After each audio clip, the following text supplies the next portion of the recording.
तो हेलो दोस्तों, कैसे हैं आप सभी। स्वागत है हमारी एक और वीडियो में। और इस वीडियो में हम आज पढ़ेंगे कि हमारे फ़ोन का जो चार्जिंग सेक्शन होता है उसकी जो वर्किंग होती है वो कैसे होती है। मतलब पूरा फ़ोन का जो चार्जिंग सेक्शन होता है कि बीबस इन हुआ, फिर बीबस इन होने के बाद OBP में गया, OBP से चार्जिंग IC में इन हुआ, इन होने के बाद हमारा VBAT बना, BPH बना, कैसे बना, इन सभी चीज़ों के बारे में हम आपको बताएंगे कि हमारा चार्जिंग सेक्शन आखिरकार वर्क कैसे करता है। क्योंकि अगर वर्किंग समझ गए दोस्तों तो समझ में आपको ज़रूर आ जाएगा। कोई भी अगर प्रॉब्लम आती है तो आपको पता ज़रूर चल जाएगा कि यह प्रॉब्लम आ कहाँ से सकती है। तो आपको केवल इस वीडियो को पूरा देखना है और इस वीडियो में बने रहना है। और हम इस वीडियो में डिस्कस करेंगे कि हमारे फ़ोन के अंदर जो चार्जिंग सेक्शन होता है उसमें हाल स्टेप बाय स्टेप डायग्राम की मदद से मैं आपको समझाने का प्रयास करूंगा दोस्तों कि फ़ोन के अंदर वर्किंग क्या होती है चार्जिंग सेक्शन की। चार्जिंग सेक्शन एक बहुत बड़ा सेक्शन है, लेकिन उसके क्या कहते हैं चार्जिंग सेक्शन के प्रॉब्लम को रिपेयर करने के लिए सबसे पहले हमको उस सेक्शन की वर्किंग को समझना होगा। तो पहले हम उस सेक्शन की वर्किंग को समझेंगे, सब उसके बाद एक एक प्रॉब्लम मैं अपने YouTube चैनल पर एक एक प्रॉब्लम्स की वीडियो बना दूंगा लंबी, मतलब उतनी कि आपके लिए नॉलेज पूर्ण हो, मतलब आपको समझ में आए कि किसी भी प्रॉब्लम को कैसे डायग्नोज करते हैं। वैसे तो हर एक प्रॉब्लम की वीडियो आपको YouTube पे मिल जाएगी, आप केवल वर्किंग जानिएगा। वर्किंग अगर आप जान गए तो फ़ोन के अंदर चाहे जो प्रॉब्लम आ जाए आप उसको रिपेयर ज़रूर कर लोगे। अर्थात हमारे कहने का मतलब ये है कि हमारे फ़ोन के अंदर कोई भी सेक्शन है वो काम कैसे करता है, वो आखिरकार उसके अंदर कैसे सिग्नल्स इनेबल होते हैं, वो चलता कैसे है, क्लॉक और डेटा की लाइन कौन सी IC को कैसे कंट्रोल करती है, ये सब हमको समझना है। अर्थात फ़ोन को रिपेयर करने के लिए हमको हमारे माइंड में हर एक सेक्शन की वर्किंग ऐसे होनी चाहिए कि हम तुरंत समझ जाएं कि इसमें क्या फॉल्ट है, ऐसे हमको समझना है। तो सबसे पहले चार्जिंग सेक्शन को हमको समझना है कि उसमें क्या क्या चीज़ें हैं और उनको रिपेयर करने के लिए क्या क्या प्रोसेस अपनाए जाएंगे या आप खुद से रिपेयर कर लेंगे जब आपको वर्किंग पता होगी। तो चलिए देखते हैं कि हमारे चार्जिंग सेक्शन में क्या कहते हैं कैसे वर्किंग है। तो अगर आपको हमारी वीडियो पसंद आई होगी तो हमारे चैनल को सब्सक्राइब जरूर कर लीजिएगा और बेल नोटिफिकेशन को ऑल पे प्रेस कर दीजिएगा दोस्तों, ताकि हमारी एक एक वीडियो जो आपके लिए नॉलेज अत्यंत इम्पॉर्टेंट होगा, आपको अच्छे से समझ में आएगा, वो आप तक पहले पहुंच सके। तो चलिए देखते हैं कि हमारे फ़ोन में चार्जिंग सेक्शन कैसे वर्क करता है।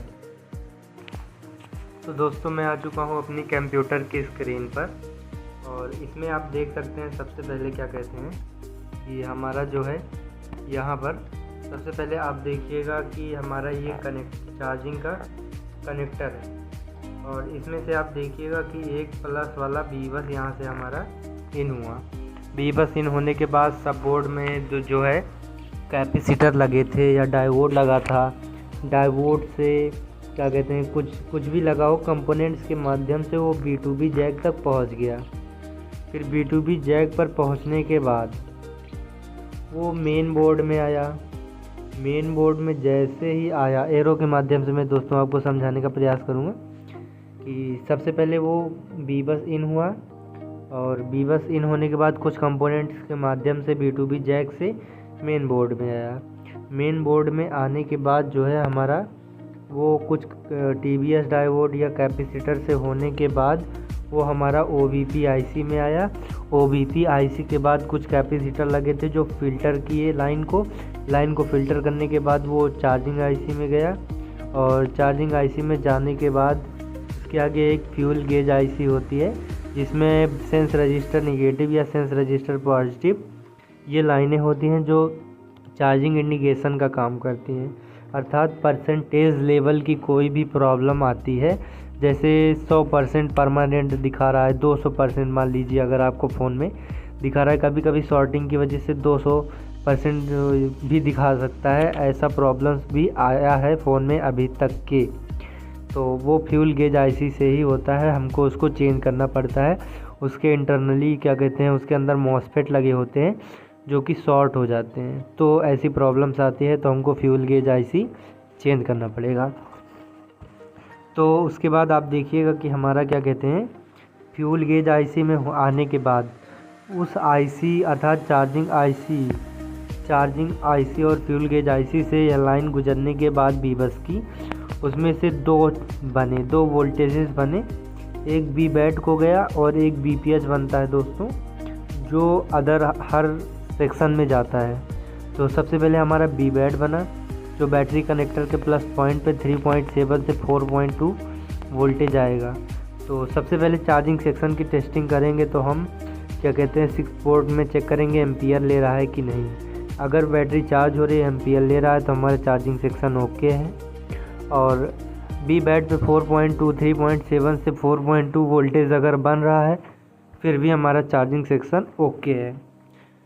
तो दोस्तों सबसे पहले आप देखिएगा कि जो है हमारा वो बी बैट बन गया। उसके बाद यहाँ पर देखिएगा कि 2 रजिस्टर के माध्यम से यहाँ पर ये एक लाइन इधर से गई है, एक लाइन इधर से, और इसमें एक पुल डाउन रजिस्टर लगा हुआ है। ये वोल्टेज की लाइन है दोस्तों, जो कि बैटरी को सेंस करने का काम करती है।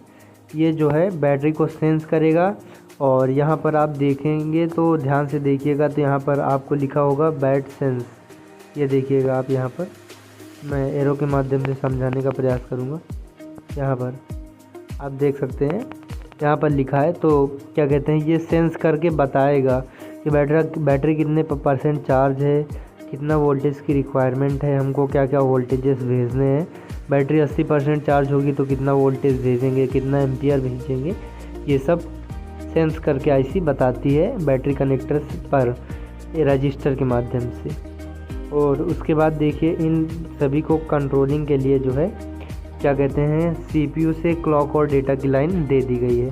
सबसे पहले आप देखिएगा कि हमारा ये क्लॉक और डेटा की लाइन जो है सीपीयू से दे दी गई है। ये क्लॉक की लाइन है और ये डेटा की लाइन है। आप देखिएगा सबसे पहले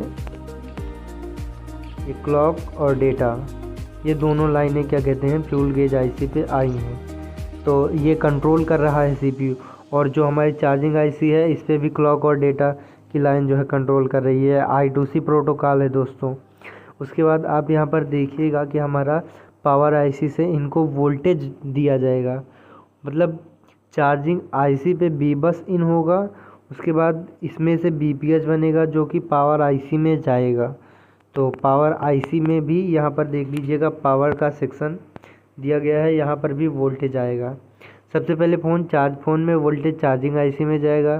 तो सबसे पहले क्या कहते हैं चार्जिंग आईसी में जाने के बाद हमारा पावर आईसी में जाएगा। फिर पावर आईसी हर सेक्शन में 1.8 2.8 3.7 जैसे जैसे वोल्टेजेस जहाँ जहाँ पहुँचाने रहेंगे वहाँ वहाँ पर भेजेगी। और उसको कंट्रोल कौन करेगा, सीपीयू, वो भी I2C प्रोटोकॉल के द्वारा, जो कि सीरियल पेरीफेरल इंटरफेस अर्थात I2C प्रोटोकॉल जो है यहाँ पर यूज किया जाएगा। उसके बाद जो है अगर हमारे इतने चार्जिंग सेक्शन में चाहे कोई कंपोनेंट शॉर्ट हो जाए या ये शॉर्ट हो जाए या हमारे कॉइल की लाइंस ब्रेक हो जाए या हमारा रजिस्टर का वैल्यू हाई हो जाए या मॉसफेट क्या कहते हैं यहाँ पर क्यों से प्रदर्शित किया गया है या ये डायोड शॉर्ट हो जाए, तो कुछ ना कुछ प्रॉब्लम चार्जिंग सेक्शन में ज़रूर आएगी। और यहाँ पर देख लीजिएगा क्लॉक और डेटा के माध्यम से सीपीयू को से कंट्रोल किया गया है। डिस्प्ले पर तुरंत एरर बता दी जाती है, जो भी हमारे फ़ोन में आती है उसको सीपीयू जो है चिपका देता है तुरंत फ़ोन के ऊपर, कोई भी एरर अगर चार्जिंग सेक्शन में आएगी। बट एरर तब तक जब तक OBP आईसी के पीछे का अगर सेक्शन होगा तो उस पर कोई एरर नहीं आएगा, सीधा सीधा फ़ोन चार्ज नहीं होगा, फ़ोन पे चार्जिंग आएगी ही नहीं। उसके बाद अगर कोई दिक्कत आती है तो फिर हमारा क्या कहते हैं डिस्प्ले पर एरर आएगी। चार्जिंग सेक्शन से लेके ऑल स्टेप्स जहाँ पर भी कोई दिक्कत आएगी तो डिस्प्ले पर एरर चिपका दिया जाएगा। बट OBP आईसी के पहले लाइन ब्रेक हो या बीबस ना पहुँच रहा हो मेन बोर्ड तक, मदरबोर्ड तक, तब तक कोई डिस्प्ले पर एरर नहीं आएगी, उसको हमको रिपेयर करना पड़ेगा चेक करके। तो दोस्तों यही होता है चार्जिंग सेक्शन, जो कि आपको समझ में आ गया होगा।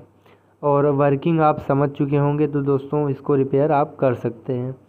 तो दोस्तों आशा करते हैं कि आप सभी को हमारा यह वीडियो पसंद आया होगा, और वीडियो पसंद आया होगा तो हमारे चैनल को सब्सक्राइब ज़रूर कर लीजिएगा और बेल नोटिफिकेशन को ऑल पे प्रेस कर दीजिएगा। और आप हमारी वीडियो कहाँ से देखते हैं दोस्तों, ये कमेंट में ज़रूर बताइएगा। मिलते हैं आपसे नेक्स्ट वीडियो में।